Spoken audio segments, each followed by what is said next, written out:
In today's video, we're gonna be playing Gone Home. Uh, I like Gone Home. I've been playing it for I guess 30 minutes now, trying to make this video. I believe Gone Home is the best game that I really have to say that I like. The attention to detail is amazing. Uh, like you can just go walk up to something and just read the words. Uh, it's amazing. I believe it is gonna be the best part of this video as far as talking about virtual reality. Before I get distracted, let me put this this is a Super NES cartridge. Let me put that somewhere. Um as far as virtual reality is concerned, I do have some expectations, and I think that you guys are going to agree with these expectations. Um those expectations are: we all need a release date and a price point 4 months in advance. Anywhere between 3 and 4 months in advance. So let's just say my sweet spot, personally, my sweet spot, what I want for the virtual reality price is anywhere between $250 and $350. Anywhere under $600 is good due to the fact that it is cheaper than the Oculus Rift. As you guys know, building a PC that can support the Oculus Rift and play the Oculus Rift VR games and the quality that PC fans desire is going to cost way more than $350 like the PS4. So knowing that, we already know that if the PlayStation VR quality is a little bit lower than the Oculus Rift and the tech might be a little bit lower than the Oculus Rift, there's no way it's going to be $600 or over. The Xbox fans that are saying that are just butthurt and salty due to the fact with all the money that Microsoft has, they invested in some fucking virtual reality. Due to the fact they know that their system, no matter how many updates it gets, will not be powerful enough to run virtual reality. That is gonna be very, very, very sad. It just fucking is. Um, so, piece of paper here. Huh. Chun Li moves. This is a big Easter egg. This is a big Easter egg. I believe there was supposed to be a Super NES right there due to the fact that I found this over there, right in here. Let's get back. Let's focus. The quality of games that I've saw that I have not been able to test out yet. Okay, what the fuck is going on here? Oh, okay, because I put all. Oh, okay, I threw everything in the fucking tub earlier. Okay, so this is just the other way into the room. Oh, there's two ways into the room. Yeah, that's definitely one. This is definitely one of them old-fashioned mansions. Yep. Okay, two ways into the room. Okay, here we go. Oh, I don't know what's going on there. Sam's dark room. Do not enter if red lights are on. Okay, that looks spooky. Um, let's turn on some fucking lights. God, I hate when I go in a room and there's no fuck lights on, man. Shit.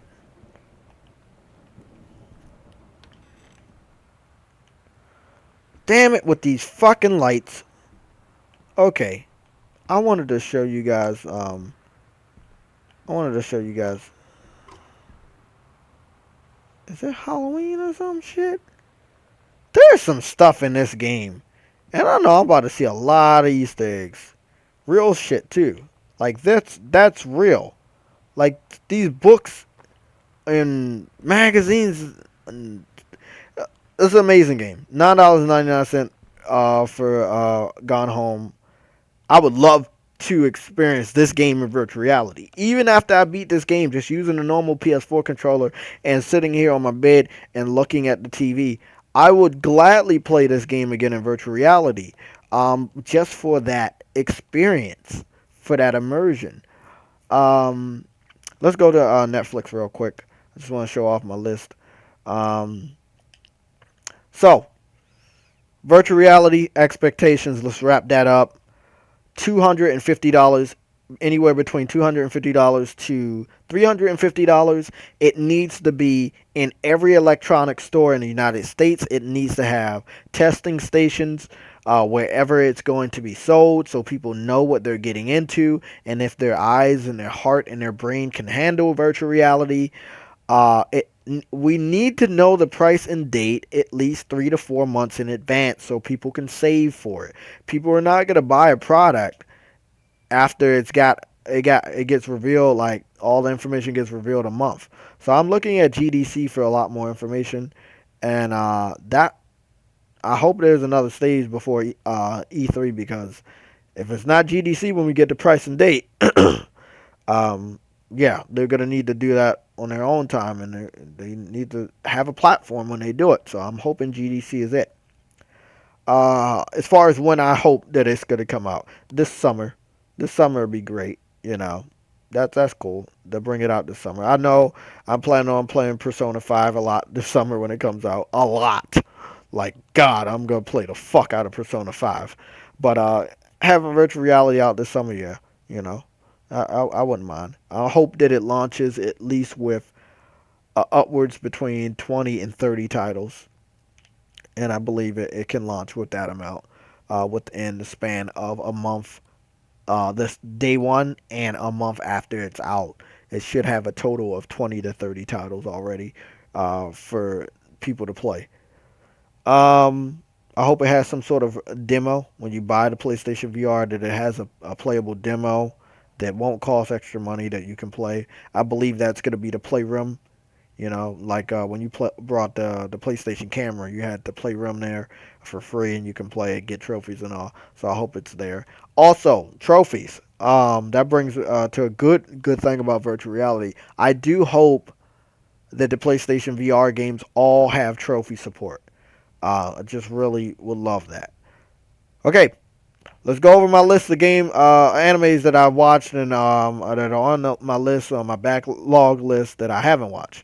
First of all, Fairy Tail. Watching all of the episodes in season one that they had available for Netflix. As you guys know, I rather watch my animes that are fully localized, English voice actors. That's how I like to watch my anime. Um, a Rosary Plus, of course. Heaven's Lost Property, finished that. K, I finished that, which was an amazing anime. Loved that anime, and I loved Freezing. Freezing was awesome, as well as Fate Zero. Oh my god, such a good anime.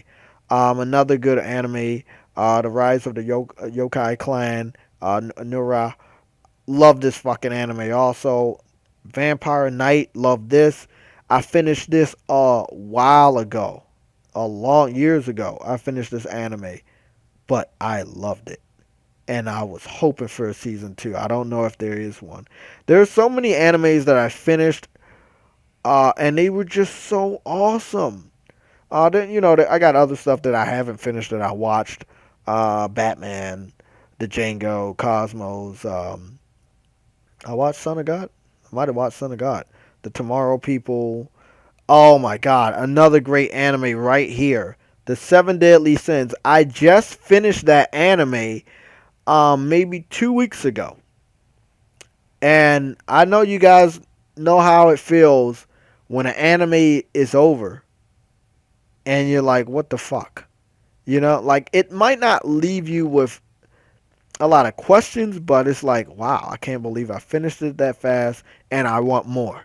And that's what Seven Deadly Sins did. It left on some sort of a cliffhanger or to be continued, and I just want more. And I hope that they localize it. If there's any more, I just want more. Uh, 4400. There's stuff that I put here, or I might have watched, or maybe somebody else might have watched it, and they're still here in the watch it again list, which is weird. Oh, Before I Sleep, I do remember watching that. See, I know I didn't watch Vanilla Sky. I know I never watched that shit. Timeline, I watched that. I watched this, but I didn't watch it on Netflix. I know I watched Jay and Silent Bob. That's one of my favorite movies. Um, Video games, the movie. If you're a video gamer, if you've been playing games, if you want to know more about gaming history and you haven't found out about it, you need to watch this movie. It's amazing. A lot of history, especially for people that are just jumping into gaming. If you want to learn your history. Well, that's pretty much it for Watch It Again. That's not really accurate. Some of the movies in there have been there for a while, and I didn't even watch some of that shit. Okay, so I need to finish watching Gurren Lagann, which I love, a funny action-packed anime. Um, Samurai Champloo, I just kept it in my list. I finished this years ago as well. I actually finished it on Adult Swim, but it's just such a great classic. It's one of my favorite of all time. As you guys know, as well as anime, I love comic books. So I've already been following up on Arrow. I watch that every time it's up. I watch it. Daredevil, love the first season. Can't wait for season two, which releases the weekend before Batman v Superman comes out, which is gonna make my week awesome. Inuyasha, keep it up there because it's a classic, and I haven't finished season two. Magi, I got a good amount of Magi in there, and of course we already know I finished K. Um, it's just a lot. It's a lot of anime here, and Netflix has done a good job with having a good collection of anime. Um, and I'm glad that they got the Boondocks. The best thing about um, the Boondocks on here, they got all four seasons now, and something a lot of people have been waiting for. They have all four seasons of the Boondocks. A great anime. Really, really good. A lot of people say, no, it's just a cartoon. Nah, that motherfucker's an anime. We all know it's fucking anime. Even if when you started watching, you didn't know what the fuck Boondocks was, you just thought it was a fucking cartoon. That's basically anime. Keep watching and you find out that it really is an anime. Um, I watched this movie, haven't finished it, but it was good. I believe I didn't watch this, but I put it on my list. Nope. As you guys know, I live in D.C. I've been following politics. I mean, ever since I voted for Obama two times, I've been following a lot of politics. So yeah, I watch House of Cards season one and two. I'm on season three, but I really, really loved season one and two. That was good. I have not finished season three, even though I was watching it, and just got a lot of other shit. You know, got some good stuff in the backlog, some other stuff in the backlog that I just was like, yeah, I want to see what that's about. You know, I saw a movie trailer for this movie called, I think it's an indie movie called Little Boy. Something about his imagination. His dad went off to the war. And it was a good trailer, and I just found out that they put it on Netflix, so I put that in my list. Haven't watched it yet. Uh, oh. I need to watch this, Waffle. And I was watching it until I don't want to go into that. I was watching it until I found out that it was a lot of damn episodes, and I just was like, shit. I got other animes that are like only 24 episodes long, a season, and I was like, let me finish that, and I just never went back to it. Um, you already know Hellboy, a great comic book movie. I don't care what anybody say. Still one of my favorite. I can go back and watch that shit and still get great enjoyment out of it. Love that movie. I'm a big Adam Sandler fan. Gotta love it. Have that in my list. Um, I don't think I watched all the episodes of all the Power Rangers, but the classics were just awesome, just funny and wacky. But yeah, that's pretty much it. That's pretty much it. That's my list. You know, I like comedies. I like action-packed movies, animes, comic book stuff. That's just who I am. So anytime people are like, "Oh, you, haha, yeah, I see you're on Netflix," and yeah, I'm watching something, and it all has great story. And that's what I like in my video games as well. Games that have amazing stories that can just hook me. And I've heard, like I said, I heard a lot of chatter about Gone Home. I looked at the pictures. I looked at a little bit of gameplay, not enough to spoil me, and I made the decision that at the price of $9.99, I needed this game.